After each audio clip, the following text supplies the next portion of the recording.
যুক্তরাষ্ট্র ও ইরানের যুদ্ধবিরতি শেষ এমন ঘোষণা দিয়েছেন মার্কিন প্রেসিডেন্ট ডোনাল্ড ট্রাম্প। তবে তেহরানের অনুরোধে আলোচনা চলবে। সংঘাত বাড়লেও কূটনীতিতে সম্মতি দিয়েছে ওয়াশিংটন। এদিকে উত্তেজনার জন্য যুক্তরাষ্ট্র ও ইসরায়েলকে দায়ী করছে ইরান, আর মধ্যপ্রাচ্যে ইরানের হামলার নিন্দা জানিয়েছে যুক্তরাজ্য ও ফ্রান্স। মধ্যপ্রাচ্যে আবারও উত্তেজনা। এক মাসেই ভাঙল যুদ্ধবিরতি। ট্রুথ সোশ্যালে এমন পোস্ট দিয়েছে ডোনাল্ড ট্রাম্প। সাফ জানিয়েছেন যুদ্ধবিরতির মেয়াদ শেষ, তবে তেহরান আলোচনার অনুরোধ করছে, তাই ওয়াশিংটন দ্বিপাক্ষিক আলোচনা চালিয়ে যাবে।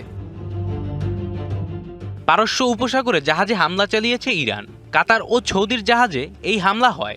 এর জেরে ইরানে বিমান হামলা চালিয়েছে মার্কিন বাহিনী। দক্ষিণাঞ্চলীয় বেশ কয়েকটি শহর ও রেল সেতুতে হামলা হয়। ধ্বংস করা হয় অন্তত 30টি মাছ ধরার নৌকা।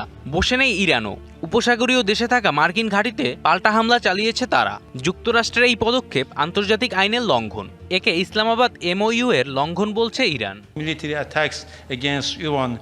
যুক্তরাষ্ট্র সামরিক হামলা চালিয়েছে, তারা আমাদের সার্বভৌমত্ব লঙ্ঘন করেছে। হরমুজ প্রণালীর নিরাপত্তা রক্ষার দায়িত্ব শুধু ইরানের। এখানে কোনো বহিরাগত শক্তির হস্তক্ষেপ মানব না। এই সংকট নিয়ে জাতিসংঘের জরুরি বৈঠক হয়েছে। ফ্রান্স ও যুক্তরাজ্য ইরানের হামলার তীব্র নিন্দা জানিয়েছে। অন্যদিকে যুক্তরাষ্ট্রকেই দায়ী করেছে চীন ও Russia. Iran deploy cruise missiles and UAVs.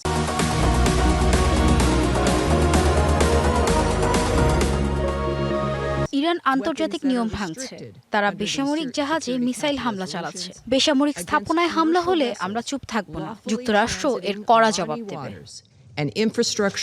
আগামী সপ্তাহে নতুন আলোচনা শুরু হতে পারে। সুইজারল্যান্ডে এই বৈঠক হওয়ার কথা রয়েছে। 5 মাসের সংঘাতে বিশ্ব অর্থনীতিতে অস্থিরতা চলছে। পরবর্তী আলোচনার সফলতার উপরই নির্ভর করছে এর সমাধান। জয় রায়, DBC নিউজ ডেস্ক।